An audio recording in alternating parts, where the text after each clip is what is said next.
স্বাগতম আজকের বাংলা নিউজে। শুরুতে দেখবেন সংবাদ শিরোনাম, এরপর দেখবেন সম্পূর্ণরূপে বিস্তারিত। এবার ধানমন্ডিতে আওয়ামী লীগের জটকা মিছিল দেখা গেল। এরপর দেখবেন রাজধানী শাহবাগে আওয়ামী লীগের 1 লক্ষ কর্মী প্রস্তুত যে কোনো মুহূর্তে হামলা। এরপর দেখবেন শেখ হাসিনার ফেরার সম্ভাবনা 90%, বললেন ব্যারিস্টার রুমিন ফারহানা। এরপর দেখবেন এনসিপি প্রার্থীরা এক একটা বাটপার, বললেন সালাউদ্দিন।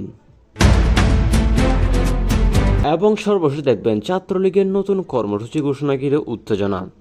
এতক্ষণ শুনলেন সংবাদ শিরোনাম, এবার দেখবেন সম্পূর্ণরূপে বিস্তারিত। তবে বিস্তারিত দেখার আগে আমাদের চ্যানেলটি অবশ্যই সাবস্ক্রাইব করে দিবেন।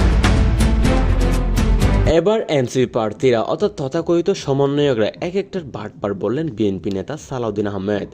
সালাউদ্দিন আহমেদ, যিনি বাংলাদেশ ন্যাশনালিস্ট পার্টি বিএনপির একজন সিনিয়র নেতা, সাবেক সংসদ সদস্য এবং দলের কেন্দ্রীয় কমিটির গুরুত্বপূর্ণ সদস্য হিসেবে পরিচিত, সম্প্রতি একটি জনসভা বা সাক্ষাৎকারে নির্বাচন সংক্রান্ত একটি তীব্র বিতর্ক মন্তব্য করেছেন। তিনি বলেছেন যে এনসিপি অর্থাৎ জাতীয় নাগরিক পার্টি বা ন্যাশনাল সিটিজেন পার্টি প্রার্থীরা, যাদেরকে তথাকথিত সমন্বয়করা বলা হচ্ছে, তারা এক একটা বাটপার, প্রতারক, ছলনাকারী।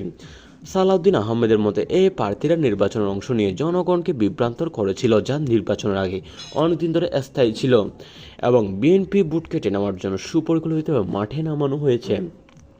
তিনি দাবি করেছিলেন যে এরা কোনো সত্যিকারের রাজনৈতিক দলের প্রতিনিধি নয়, বরং কিছু স্বার্থনির্ভর গোষ্ঠীর হাতের পুতুল, যারা নির্বাচনকে বিরক্ত করে বিএনপির সম্ভাব্য জয়কে বাধাপ্রাপ্ত করার চেষ্টা করছে।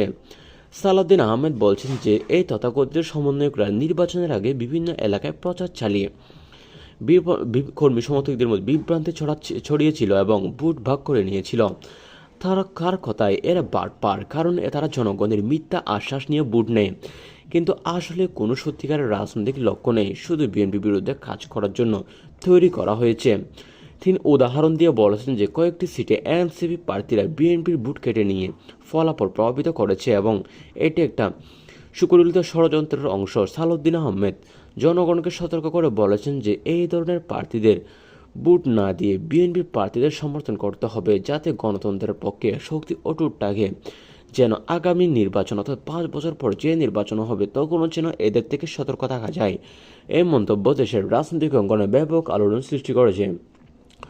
বিএনপির সমর্থকরা এতে একমত পোষণ করেছেন এবং সামাজিক যোগাযোগ মাধ্যমে এই মন্তব্য ভাইরাল হয়েছে, যেখানে অনেকে এনসিপি বাটপার, সালাউদ্দিন আহমেদ সত্য কথা, সমন্বয়ক, প্রতারক ইত্যাদি হ্যাশট্যাগ চালু করেছেন। অন্যদিকে এনসিপি বা সমন্বয়ক সমর্থকরা অভিযোগকে সম্পূর্ণ মিথ্যা বলে উড়িয়ে দিয়েছেন এবং বলেছেন যে তারা স্বাধীনভাবে নির্বাচনের অংশ নিয়েছেন এবং বিএনপির মতো পুরো দলগুলো একচেটিয়া ক্ষমতা ভাঙার চেষ্টা করছে। কিছু রাজনৈতিক বিশ্লেষক বলছেন যে এই ধরনের মন্তব্য নির্বাচন পরবর্তী বিএনপির অভ্যন্তরীণ অসন্তোষ এবং ফলাফল নিয়ে অভিযোগের প্রকাশ।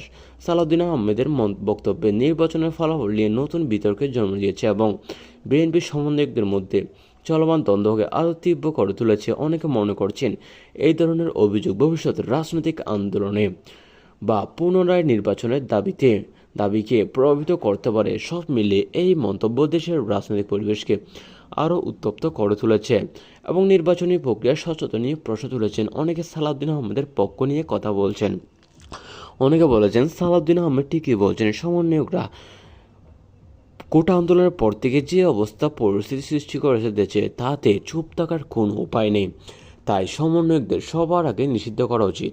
এই ছিল আজকের নিউজটি ভালো লাগলে চ্যানেলটা সাবস্ক্রাইব করে দিবেন। এরকম নিউজ আমরা প্রতিনিয়ত আপলোড করি। ধন্যবাদ।